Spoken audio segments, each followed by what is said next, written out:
2014 সালের জুনে শিশুদের পর্নোগ্রাফি তৈরি ও পাচারের অপরাধে জড়িত থাকার অভিযোগে ইন্টারন্যাশনাল তথ্যের ভিত্তিতে পুলিশের অপরাধ তদন্ত বিভাগের সিআইডির হাতে প্রথম গ্রেপ্তার হন টিপু কিবরিয়া।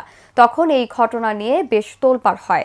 দীর্ঘ 6 বছর পর কারাগারে থাকার পর 2021 সালে কারামুক্ত হন তিনি। নজরদারিতে থাকা টিপু কিবরিয়াকে আবারও গ্রেপ্তার করেছে ডিএমপির counter terrorism and transnational crime CTTC. মঙ্গলবার দুপুরে রাজধানীর খিলগাঁও এলাকা থেকে কামরুল ইসলামের নামের এক সহযোগী সহ তাকে গ্রেপ্তার করে সিটিটিসির স্পেশাল অ্যাকশন গ্রুপের একটি টিম। সিটিটিসি বলেছে, টিপু কিবরিয়া আন্তর্জাতিক শিশু পর্নোগ্রাফি চক্রের বাংলাদেশের মূল হোতা।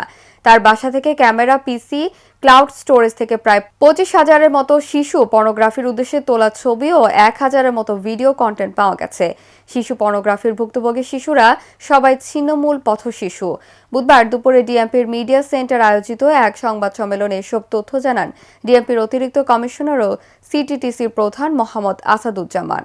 ছিন্নমূল পথশিশু, ছেলে পথশিশুদের গোপনাঙ্গের অশ্লীল ছবি ডেস্কটপে অসংখ্য, সেগুলো আসলে এখন পর্যন্ত আমাদের এই টিম গুণে শেষ করতে পারে নাই। আমরা তার গ্রেপ্তারের পরে তার কাছ থেকে আরও ভয়ঙ্কর তথ্য পেয়েছি এবং ওই সময় আপনি ঠিকই বলেছেন, ইন্টারপোলেরও একটা ইন্টেলিজেন্স ছিল, বাট এবং বিদেশীয় অনেক টিম এসে তাকে তার বিষয়ে বা তাদের দেশে যে সকল এরকম বিকৃতমনা অপরাধী ছিল তাদের বিষয়েও তারা তথ্য নিয়েছে। তারপরেও সে জামিনে বেরিয়ে গেছে, ওইটা ভিন্ন ইস্যু। আমরা তার বিরুদ্ধে নিয়মিত মামলা দায়ের করে কোর্টে প্রেরণ করছি রিমান্ড সহকারে, এবং আমরাও চেষ্টা করব যাতে সে এই পুনরায় বের হয়ে এসে এই ঘৃণ্য পেশায় সে নিজেকে নিয়োজিত করতে না পারে। এবং আমাদের ধারণা সে একজন বিকৃতমনা এবং পারভার্টেড অপরাধী।